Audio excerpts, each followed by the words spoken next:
Ok, vamos a ver entonces a continuación la forma y los pasos para poder determinar cómo el virus o los virus trabajan, ¿sale? Eso es importante para poder entender, como siempre.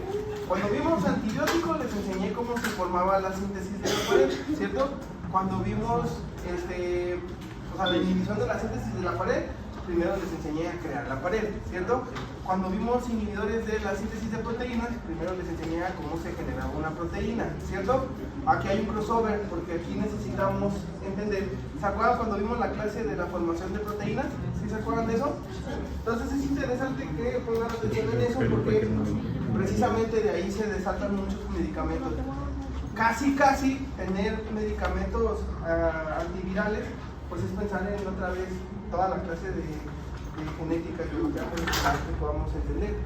Entonces, ¿a qué me refiero con esto? Vamos a empezar el ciclo específico. ¿Pasa la presentación?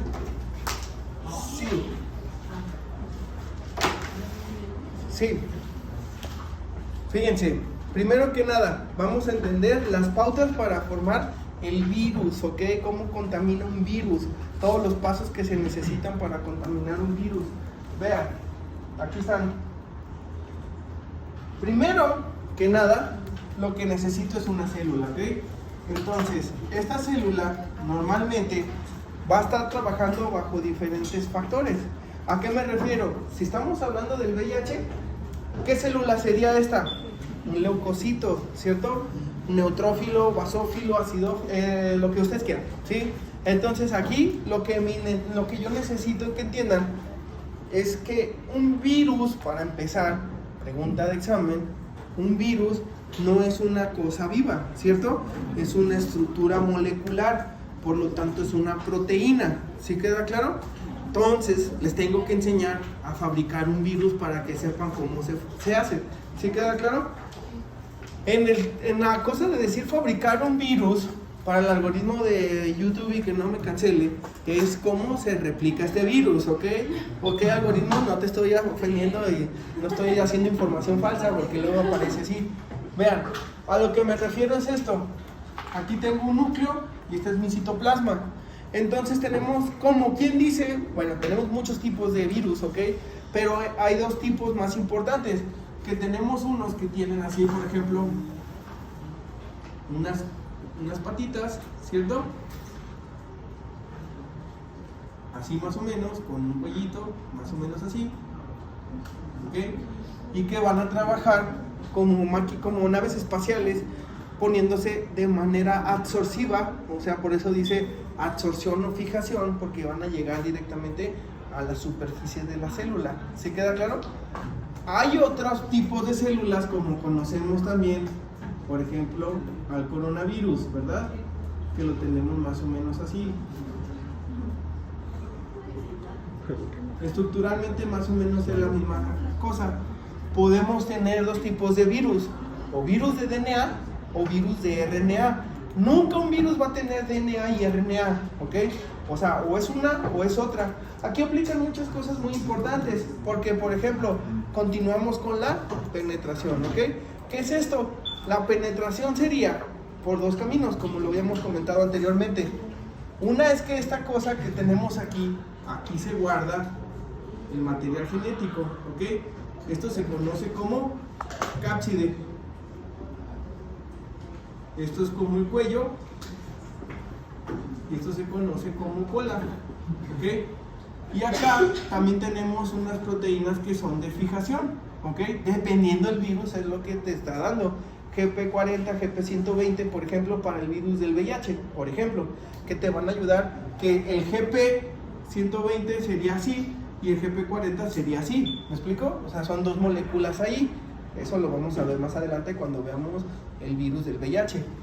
¿Qué vamos a hacer? Tenemos receptores de anclaje que van a estar esperando este tipo de cosas. Se llaman CDs, CD40, CD20, no sé, dependiendo que sea virus, ¿ok? Ahorita no es clase de virus, ahorita nada más es entender cómo penetra el virus, ¿sí? Entonces, ¿qué pasa? Que en este paso en automático el virus se está adhiriendo aquí, ¿sale? Mientras que en este caso particular se está generando una vacuola, o sea, paso 1, paso 2 se adhiere, paso 3 se penetra, ¿ok? Entonces estamos viendo aquí la penetración del virus, ¿ok? Se está metiendo a la célula, ¿sí queda claro? Hasta que obviamente ya se cerró aquí, ya se pasó, total que se pasó aquí, ¿ok? Entonces el DNA que está guardado aquí va, o RNA, dependiendo, va a salir, ¿ok?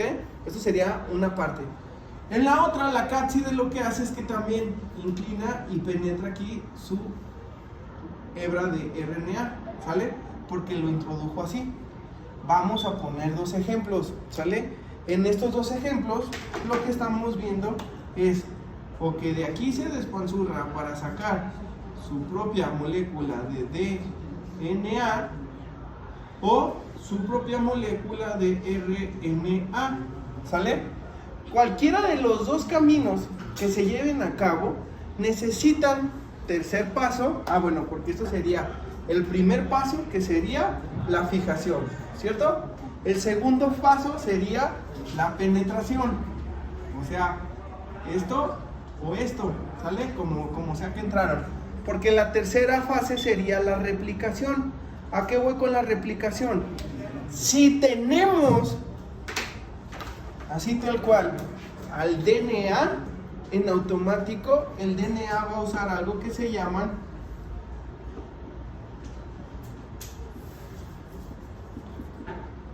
integrinas, que se encargan de integrar el DNA del virus para que se acople con el DNA de nosotros. ¿Sí queda claro? Y ya lo tenemos ahí, por una parte.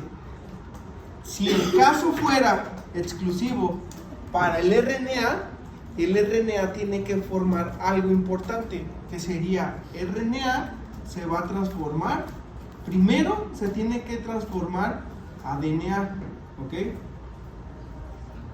Entonces, para que se forme en DNA, debe de ocurrir algo que se llama retrotranscripción. ¿Sí se dice con ese concepto? Retrotranscripción. ¿Por medio de qué? Por medio de la retrotranscriptasa inversa, ¿sale? Que son los RTI. ¿Sí queda claro? Entonces necesita una retrotranscriptasa inversa. ¿Qué significa eso, querido profesor? Aún no sé eso. Muy bien, yo les voy a decir. Aquí la retrotranscriptasa inversa lo que se encarga de generar es formar un RNA un RNA que va a formar un DNA. ¿Sí queda claro? ¿Cómo? La enzima retrotranscriptasa activa una molécula, a una bolita que se llama DNA polimerasa. ¿Sí queda claro? Entonces, para yo convertirlo en DNA, el RNA empieza a formar aquí una hebrita, ¿sale? Que va a ser una hebra complementaria de DNA. Esta molécula complementaria de DNA, por medio de la polimerasa de DNA, así lo vamos a poner como poli ADN, que sería la polimerasa de ADN. Esta molécula que se genera, la polimerasa es una bolita que va a entrar por aquí para poder complementar los pares de bases y formar entonces, ahora sí, el DNA. ¿Sí me doy a entender? Esta sería la retrotranscripción. Entonces, con este explicado, ya convertí, gracias a la retrotranscriptasa inversa, el RNA que entró del virus, del RNA, se convirtió en DNA. Y por lo tanto, esta retrotranscriptasa ya convertida, el DNA o la molécula de DNA, ya se convierte, y por medio de las integrinas también, en este caso igual que aquí, se va a acoplar a nuestro DNA. ¿Sí queda claro? Total que el caso era, sí o sí, meter DNA dentro del núcleo. ¿Sí me doy a entender? Entonces, para este punto en particular, una vez que se está formando toda esta molécula, ahora sí se empieza a generar una molécula aquí, ¿sale? ¿Cómo se llama esta molécula que se va a leer aquí, que ya lo vimos y que está en otros videos apartados? Entonces, ¿en dónde está aquí? ¿Qué es lo que se está formando? El RNA mensajero. Muy bien. El RNA mensajero, ¿a dónde se tiene que ir? Al ribosoma. Muy bien. Y en el ribosoma se va a leer, ¿cierto? ¿Qué es lo que forma el ribosoma? Proteínas. ¿Se fijan? Entonces esas proteínas, en este caso en particular, van a formar moléculas específicas que, si bien son, por ejemplo, las patitas, el cuellito, ¿sale? Van a formar cuellitos, van a formar patitas y van a formar cápsides. ¿No debe entender? Entonces tenemos varias cápsides y varias cosas aquí. O sea, sería el Lego desarmado, vaya. ¿Sí queda claro? De este Lego desarmado, entonces tienen que pasar a el anclaje, ¿cierto? Y el anclaje sería formar entonces estas pequeñas copias de virus específicos para que se sigan formando todos los virus que ya se estaban haciendo. Y de aquí se forma una vacuola para que puedan entonces salir estos virus y poder entonces generar esta contaminación. ¿Sí queda claro esto hasta aquí? En el momento que estos virus salen, pues imagínense, entra un virus y salen muchas copias, en automático empieza a haber una lisis y la célula termina muriendo. En el caso del VIH, está matando directamente a los leucocitos. Por lo tanto, se van muriendo de uno en uno los leucocitos, empiezan a morir, a morir, a morir. ¿Y qué nos está llevando esto? Pues a que tengamos una leucopenia, una infección que entre a mi garganta o a mi cuerpo en general, pues me va a causar una complicación súbita, una gripita, neumonía, una infección de las vías urinarias, una pielonefritis o cosas más graves, ¿cierto? Entonces aquí tenemos, si se fijan, la fijación, tenemos la penetración, tenemos la replicación, ya sea por medio de retrotranscriptasa o directamente por medio de las integrinas, tenemos la síntesis, ¿cierto? Aquí, número 4, tenemos la síntesis del RNA para que se pueda leer, y luego tenemos el ensamblaje, ¿sale? Y finalmente tenemos la parte de la liberación, ¿sale? Y serían los 6 puntos importantes para tratar en una infección viral. ¿Sí queda claro? Así funciona el virus de la hepatitis, así funciona el virus del VIH, y cualquier virus que ustedes quieran y necesiten saber, así funciona. ¿Dudas o preguntas hasta aquí? ¿En el ensamblaje entra alguna otra enzima, hormona, o simplemente se conectan? Sí, las ensamblinas que pueden generar aquí, que son otros pasos así específicos, pero bueno, eso sería meternos más en biología molecular. El chiste de esto, ¿para qué quiero que lo sepan? ¿A mí de qué me sirve que sepan esto? Porque resulta que estos son los mecanismos más importantes que nos vamos a encontrar inclusive en el libro, que esto viene en el examen, naturalmente, esto de aquí, ¿sale? Fíjense cómo en este apartado, cuando ya expliqué todo esto, fíjense cómo entonces aquí podemos encontrar todo esto, adhesión, penetración, etcétera, etcétera, y fíjense cómo los grupos farmacológicos entran en acción directa. Déjenme ponerle aquí. Vean, por ejemplo, los que se encargan de adherir, aquí va a haber una función. Los que se encargan de penetración, aquí va a haber una función. Esto es a lo que voy, para que salga en el video. Cuando hablamos de este tipo de cosas, tengo seguidor de cámara y todo. Para que vean. Entonces, si se fijan, esto es lo que quiero decir. Hay medicamentos y hay fármacos que van a evitar la unión del virus hacia su receptor. Por ejemplo, hay fármacos que van a evitar la salida del DNA hacia la liberación, pues, del DNA o del RNA, ¿sale? Entonces, aquí, por ejemplo, la amantadina, ¿sí? La amantadina sería uno de los ejemplos, antigripal, deja aquí sin que salga el DNA o el RNA, lo deja encerrado de tal manera que aquí se va a quedar encerradito. ¿Sí me explico? Como este secuestro. O va a haber fármacos que van a trabajar como antirretrotranscriptasa inversa, ¿sale? En este caso, por ejemplo, va a haber aquí fármacos antivirales, o va a haber fármacos antivirales que eviten la integración, por ejemplo, de los virus, ¿sale? Al DNA o al núcleo para que no forme parte. O va a haber también aquí en el ARN mensajero que no se puedan o que se puedan bloquear estas zonas de aquí. O va a haber mecanismos de acción específicos aquí donde puedan afectar el ensamblaje, o inclusive acá donde también pueden afectar la salida y la liberación de estos virus, ¿sale? Entonces esto es lo que vamos a ver en clase. Pero si yo les enseño a formar un virus o cómo se hace toda esta intoxicación, en automático van a entender para qué sirven cada uno de estos ejemplos. ¿Sí queda claro? Esta sería la forma más correcta de poder tener este apartado de virus. ¿Dudas o preguntas de esto? ¿Se entiende bien o no? Porque aquí fíjense, como les digo, en estos videos, en esta cosa, si se fijan, adhesión y penetración del virus.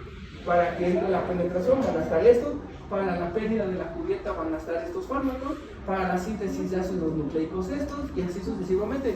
Y se van a encontrar con citomegalovirus, virus del Epstein-Barr, virus del VIH, porque no todos trabajan de la misma manera. Otra cosa bien importante, por ejemplo, cuando veamos infecciones del VIH, es importante entender que por eso se dan muchos medicamentos en muchas partes de estos ataques, porque entendiendo esta situación, acuérdense que el virus del VIH lo que hace es mutar, ¿ok? Entonces por eso le das un tratamiento y de repente tú en el paciente estás viendo que empiezan a bajar la carga viral, y está bien, porque dices, el medicamento le está funcionando, porque a lo mejor supongamos que le di un inhibidor de adhesión, por ejemplo, y entonces ya no se adhiere o ya no se está adheriendo, y entonces la carga viral está bien, y después de un rato de estar en seguimiento con los pacientes, ves que la carga viral avanzó y está subiendo. Quiere decir que al paciente ya no le está funcionando ese tratamiento. Y te dicen, no, yo sigo siendo bien cuidadoso con mi medicamento, me lo sigo tomando bien, pero la carga viral sigue subiendo, entonces le movemos porque ya seguramente mutó el virus y ya está adhiriéndose otra vez. ¿Sí me explico? Ya se brincó ese mecanismo, por lo tanto, le buscamos por otro lado, a lo mejor inhibiendo la síntesis. Y otra vez la cantidad de estos virus empezamos a bajarlos. Pero entonces ya otra vez vuelve a subir y dices, ok, ya le brincamos. Podemos jugar con combinaciones también para ver qué le vamos a dar. ¿Sí me doy a entender? Esto pues obviamente es más tarea de un infectólogo para ir viendo toda la carga viral y todos los tratamientos. Pero ustedes deben de saber todas estas cosas porque sí es importante para este desarrollo. ¿Se entiende así o cómo ven? ¿Sí? Muy bien. Entonces voy a estar alternando entre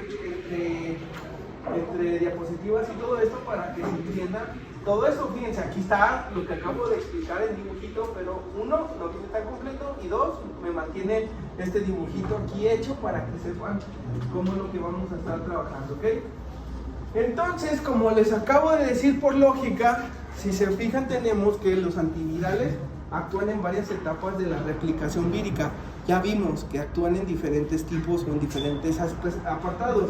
Inhiben la síntesis de ácidos nucleicos, comparten propiedades como virustáticos, que es lo mismo que los bacteriostáticos, o sea, no se están replicando más virus, son activos contra virus en replicación, ¿cierto? Y los viricidas, pues destruyen ya todas las moléculas que forman al virus propiamente, ¿sale? Entonces, bueno, así es como ya más o menos van a saber que existen clasificaciones, obviamente, de los análogos de los nucleócidos, análogos de los nucleótidos, ¿sale?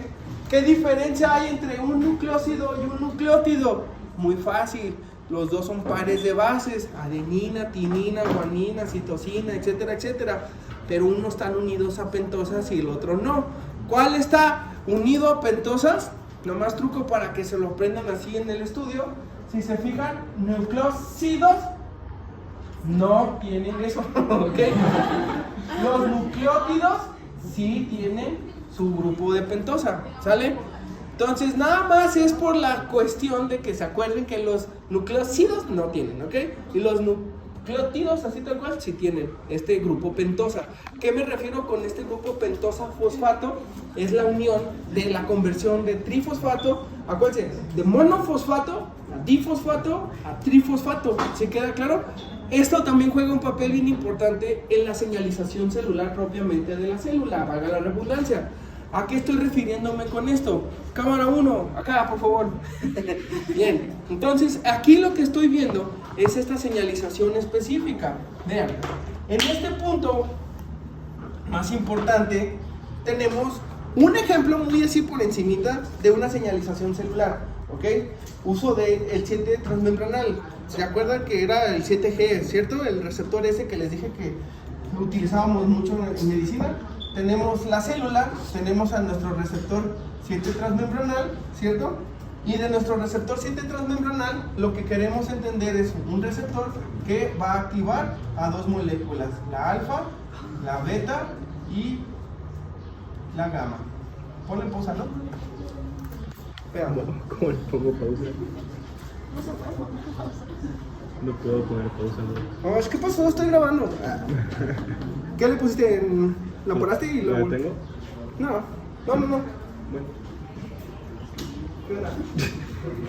Estoy grabando un podcast.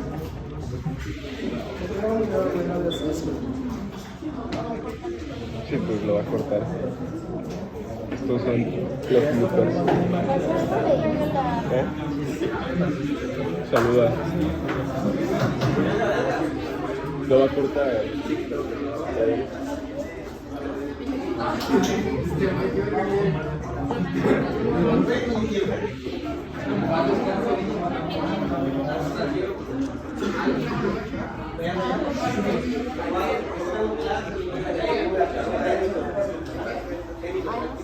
Tiene que cortar desde el minuto 20 al 21. Ah, 5 minutos ahí, para que no nos olvidemos de eso. Le pongo una- Se sigue grabando, ¿verdad? Sí, sigue grabando. Pero va a tener que cortar 2 minutos. No, ya contratadísimo, vas a ser mi nuevo Jerry. Sí, que es el Jerry de la Pero contratación. sí, Ajá. soy un nuevo Jerry. Pero Bien. págame con puntos, por favor. Fíjense, ¿qué estamos viendo aquí? Nada más la señalización para entender en qué nos quedamos, ¿ok? Por ejemplo, vean, este punto muy importante, les decía que teníamos un complejo que eran las moléculas del 7 transmembranal, ¿cierto? Entonces, estas cositas lo que hacen es activar a algo que se llama, por ejemplo, AMP cíclico, ¿cierto? Este AMP cíclico lo que hace es que forman, por ejemplo, esto se llama adenín monofosfato, ¿cierto? Y luego esto, tras una reacción, se puede convertir como en adenil, para ejemplo de aquí, es GMP, el GMP cíclico, que es el guanidil monofosfato, ¿cierto? Que se va a convertir en guanidil difosfato, porque se le está agregando un grupo fosfato a esto, y finalmente un GTP, ¿sale? Este GTP es el guanidil trifosfato, 3 fosfatos porque aquí también se le agregó otro grupo fosfato.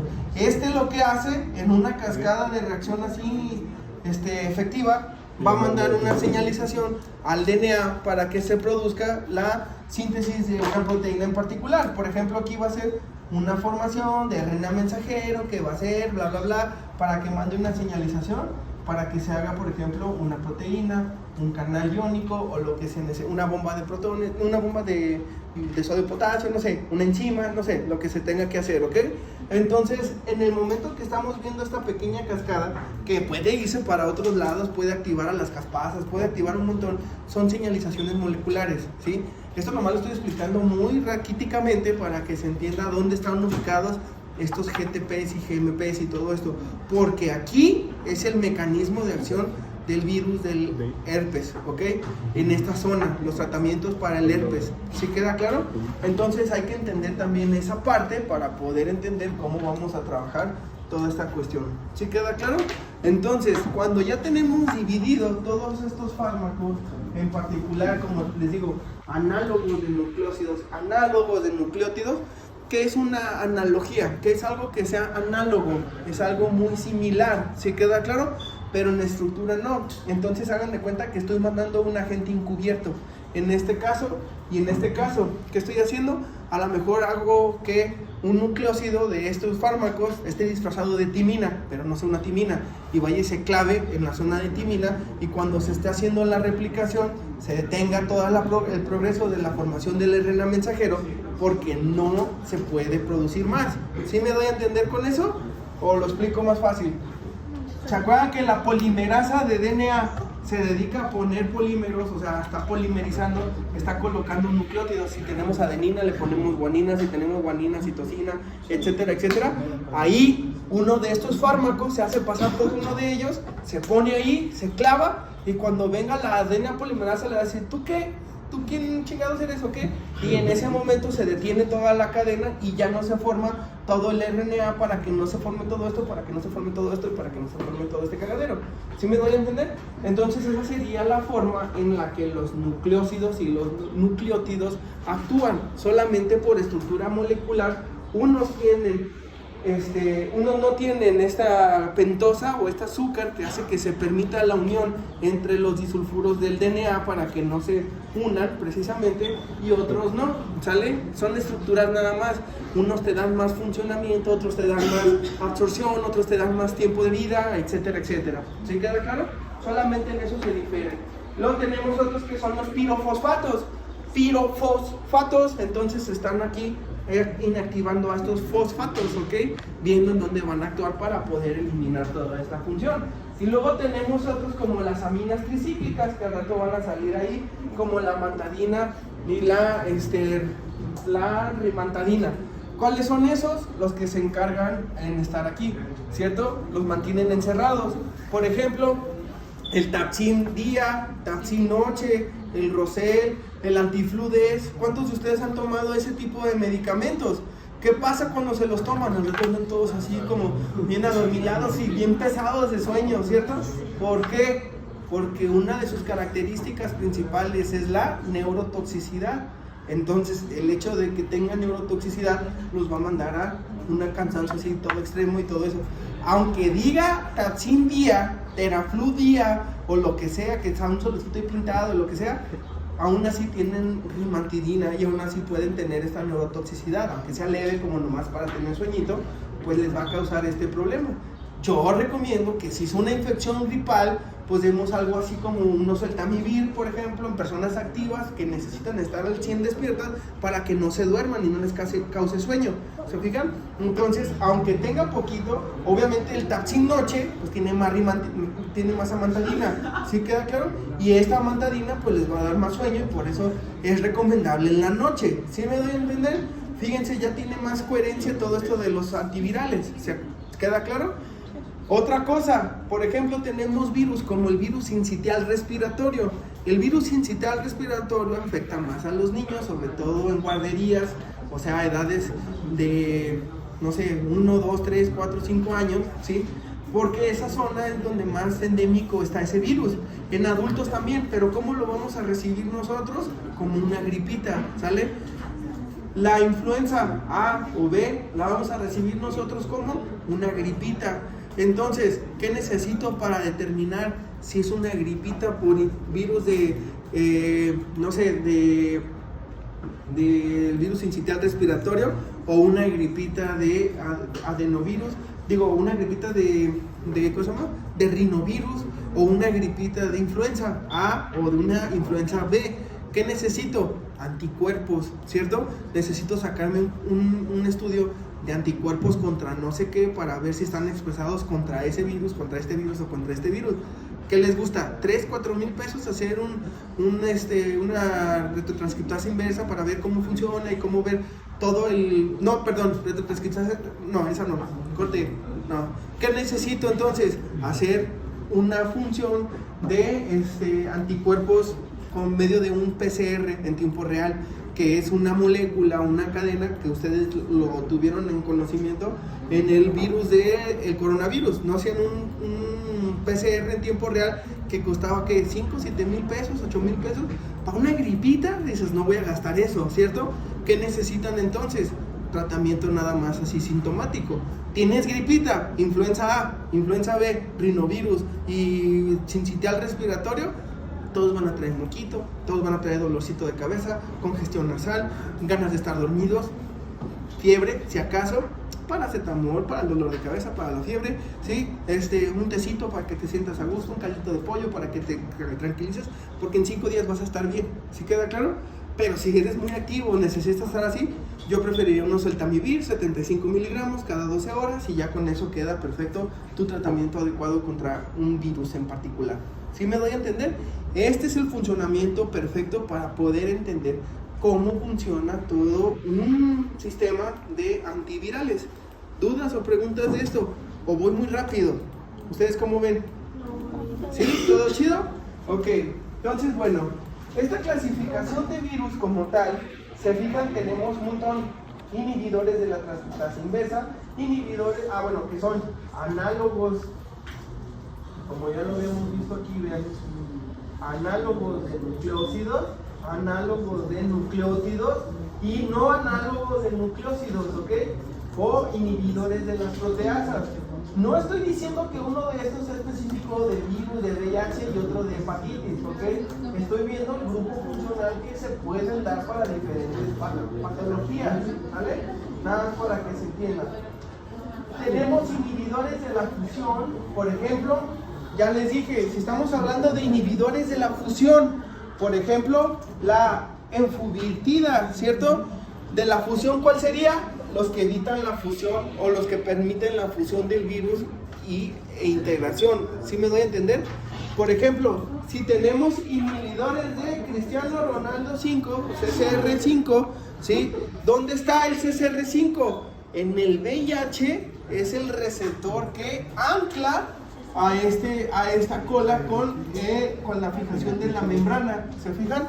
Entonces ahí es donde vamos a tener este pequeño apartado. ¿Se fijan?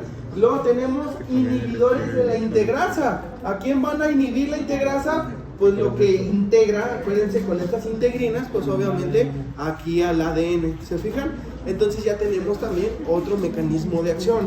¿Se fijan cómo es más fácil entenderlo así? Creo yo. Bueno,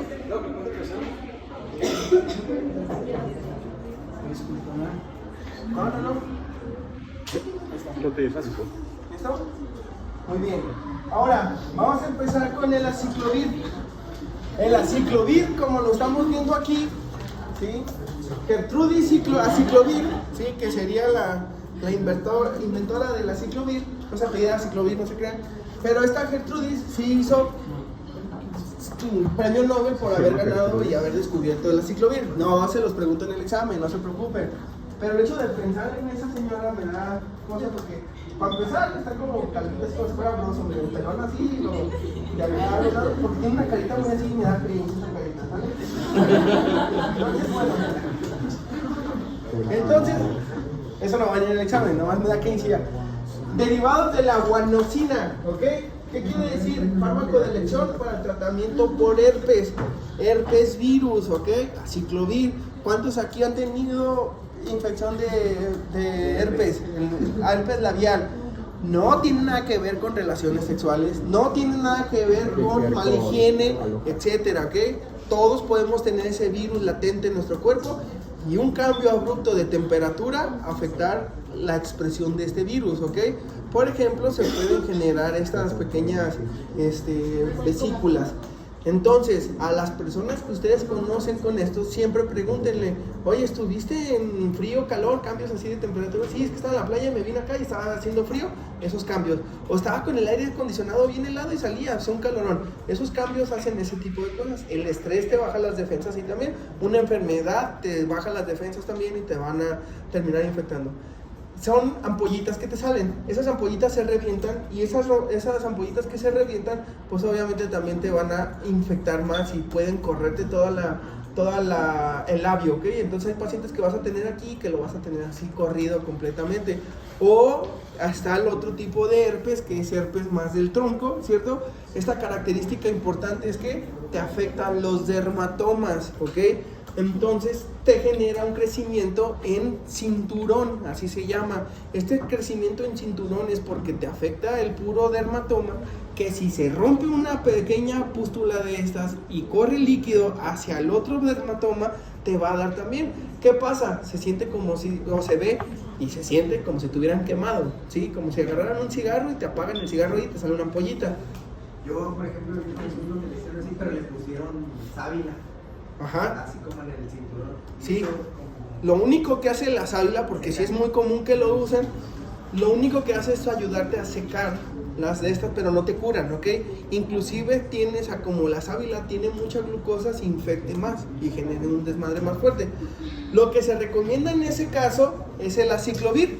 El aciclovir, dependiendo la dosis, porque también es algo muy importante que deben de tener en consideración, puede haber herpes en el ojo, ¿sale? Que se conoce como herpes ocular.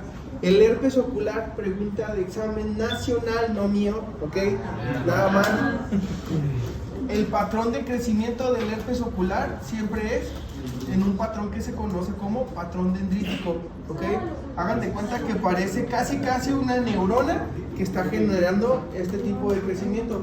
Si ustedes ven esto en una fluoroscopía, entonces se están dando cuenta que el paciente puede tener un herpes en el ojo, que va a venir acompañado de inflamación, sensación de cuerpo extraño, ¿sí? Sientes te irritas en el ojo, lo tienes bien rojo, bien ardido y te molesta mucho la luz, por ejemplo, fotofobia. Entonces dices, tengo esto. Ven esto en la lámpara de hendidura y entonces ven este tipo de cosas y en automático se van a dar cuenta que el paciente tiene un herpes, que es exactamente lo mismo a tener, por ejemplo, un herpes labial, un herpes en la mucosa, por ejemplo, o un herpes acá, ¿sale? Acuérdense que pueden ser de diferentes situaciones o de diferentes formas. Sí. Y ahí se les da aciclovir. Entonces, Se les da aciclovir. se pueden dar aciclovir en gotas, pero también se recomienda, en el caso del oftálmico, gotas oftálmicas porque son tópicas, pero además, o acá, ya ven que venden como un labial, entonces se da el labial también en el labio, pues obviamente, y también ahí se van a afectar, ¿sale? Dependiendo. Acuérdense que el oseltamivir, el aciclovir se da en dosis de 200 miligramos, se pueden dar 400 o se pueden dar 800, ¿ok? 200, 400, 800. ¿Cómo puede ser posible esto? Dependiendo de la clínica del paciente. Si está chiquito, nada más es aquí local, puro tópico, el tópico casi no va a funcionar, pero si te hace un paro y empiezas con dosis de 200 en todos, acuérdense de eso, es cada 4 horas, ¿ok? Si lo ves más fuerte, pues le subes a 200 y si lo ves más fuerte en 800. Luego la gente se asusta porque si ya compraron el de 200, pues le das 2, 4, 6, 8, le das 4 pastillas cada 4 horas y dicen, ay no, me está dando un montón de medicina. No, sí es permisible, o sea, sí es lógico, pues. O le pueden dar una pastilla de 800 nada más cada 4 horas. Aquí lo claro que cabe mencionar es que no se van a levantar en la madrugada a darle el medicamento al paciente, ¿ok?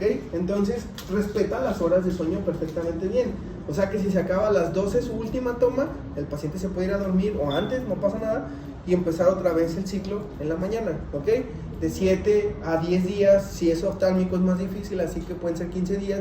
Si es en esta zona del tronco y avanzó mucho, pues pueden ser hasta 3 o 4 semanas, sin ningún problema, ¿sale?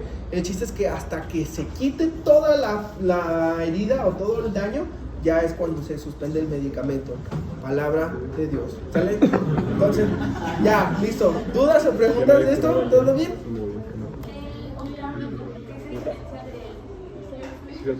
Nada más el sitio de crecimiento. Los dos son tópicos. Ajá. ¿Sale? También te da por el estrés. Sí, exactamente. No crean que trae el ojo acomodado en algún lado, así, ¿dónde metiste el ojo? Sí, también, no pasa nada. Todos esos son así. Por la pus. No hay pus. En una conjuntivitis hay pus, ¿vale? O sea, hay secreción, el ojo está cerrado, pero te sale mucha lágrima con pus, ¿sale? ¿Bien? ¿Todo bien entonces? ¿Se entiende así? El hecho de que digamos aquí, fíjense, el hecho de que digamos que la aciclovir, fíjense, tenemos aquí que dice actividad clínica contra el virus del herpes este como que Herpes zóster 1, herpes zóster 2 o el de la varicela zóster puede activarse, puede funcionar. Por eso dice actividad clínica. Hay otras que se van a encontrar en su libro como actividad in vitro. ¿Qué es una actividad in vitro? Solamente se saca para cuestiones de investigación y adentro en el microscopio, por así mencionarlo, pues ya en un cultivo aparte, pues sí se puede hacer una curación, pero clínicamente no curas al paciente de estas de acá. ¿Sí queda claro? Nomás para que quede bien explicado esa parte. ¿Dudas o preguntas, comentarios? ¿Todo bien? ¿Seguimos entonces? Ok, entonces nos pasamos aquí. La farmacodinamia ya les dije que era, inhiben la polimerasa del DNA, entonces no se polimeriza, por lo tanto no hay una formación de DNA y por lo tanto no hay una integración del DNA y no hay una replicación, ¿ok? Esa sería la parte más importante. Entonces acuérdense que se convierte así. Fíjense, esto es importante que lo tengan. Por ejemplo, dice aquí, requiere de 3 pasos de fosforilación para su activación. Se convierte a monofosfato, como les dije, y luego a difosfato y luego a trifosfato. ¿Sí queda claro? Entendiendo esto en dibujitos, que también viene en el examen, sería este primero que ya les había dicho. Y el otro que sería este de aquí, ¿sale? Es otra cascada exactamente igual, hablando de los tratamientos específicos de los fármacos contra el herpes. Si ustedes aprenden los fármacos contra el herpes, tendremos esto de resultado. Aciclovir, penciclovir, ganciclovir, todos estos funcionan de la misma manera. Por eso me los voy a pasar rápido en la diapositiva, porque sería volver a repetir y a repetir lo mismo, no tiene caso. Con que ustedes aprendan estos mecanismos de acción, tenemos que el aciclovir, por ejemplo, enzimas específicas, porque son altamente específicos, eso sí es importante. El hecho de que sean altamente específicos es que, por ejemplo, se van directamente a la sinasa de timidina UL97. O sea, le están diciendo casa 25 del coto C de la calle fulanita de tal para que lleguen exactamente ahí. ¿Sí me doy a entender? Eso sería la importancia para que se convierta en monofosfato.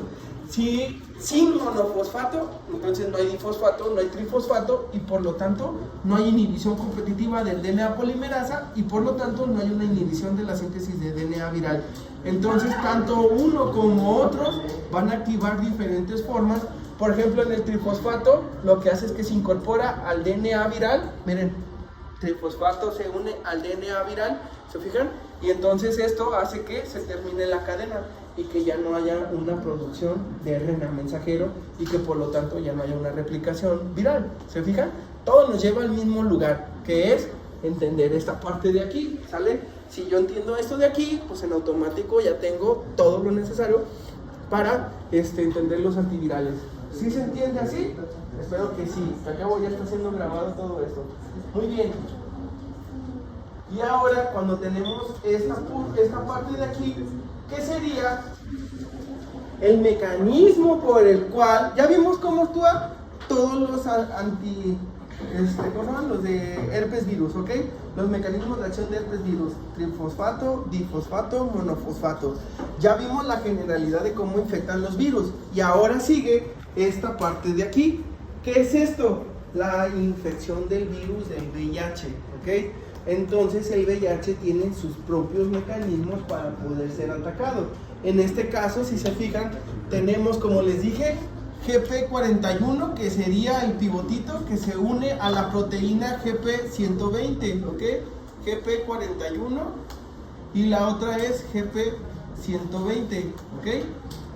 Entonces, tanto una como otra les ayudan a unirse precisamente hacia sus receptores de quimiosinas, ¿ok? Que son precisamente estas que vamos a ver a continuación.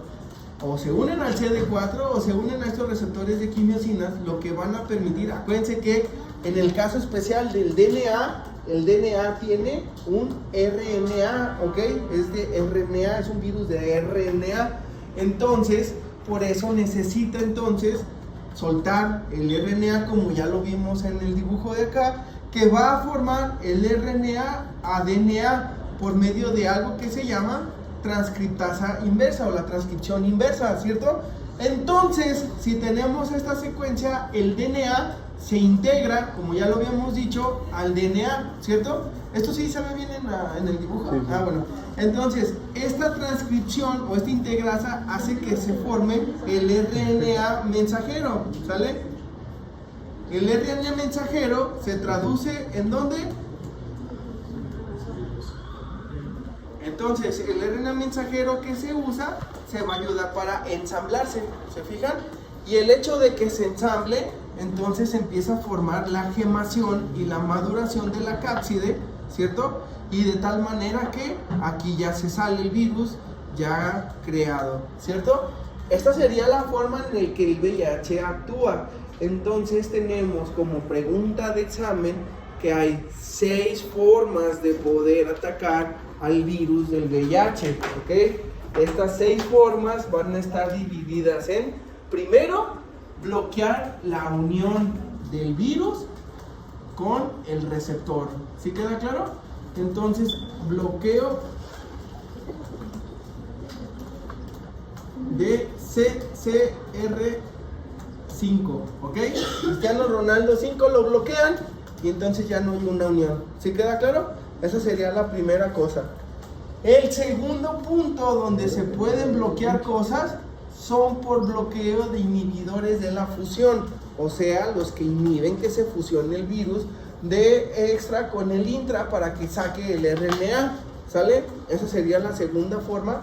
Aquí lo vamos a ir enumerando, de hecho, para que quede 1 y el 2 que sería este bloqueo y el 3 que sería aquí el bloqueo por los no nucleótidos o los nucleótidos, nucleosídicos o no nucleotídicos, ¿sí queda claro? Entonces aquí sería tanto el 3 como el 4, ¿sale?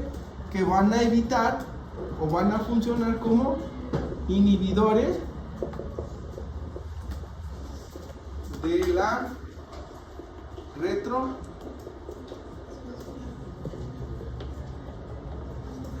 retrotranscriptasa inversa.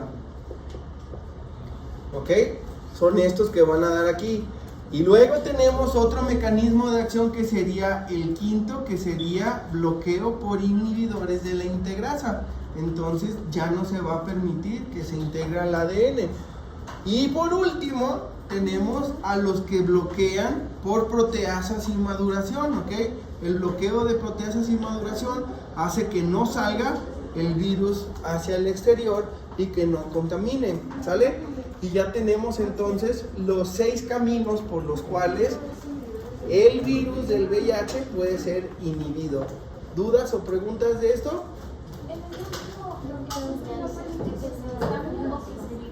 Que se libere. Puede que ya se haya ensamblado, pero que no se libere. Y también puede evitar que se ensamblen. Ajá, dependiendo. Muy bien, ¿qué más? El último no entendía, ¿qué nivel activo? Hace que nada más no se madure pues la formación del ADN, del virus, perdón, para que no se ensamble o que permita la salida. Que actúa a nivel ribosoma. Aquí no hay inhibidores del ribosoma en el tratamiento del VIH. De las Ajá. bacterias, ahí sí salía algo a nivel ribosoma. Ajá, los inhibidores de ¿cómo se llama? De 50 y 30S.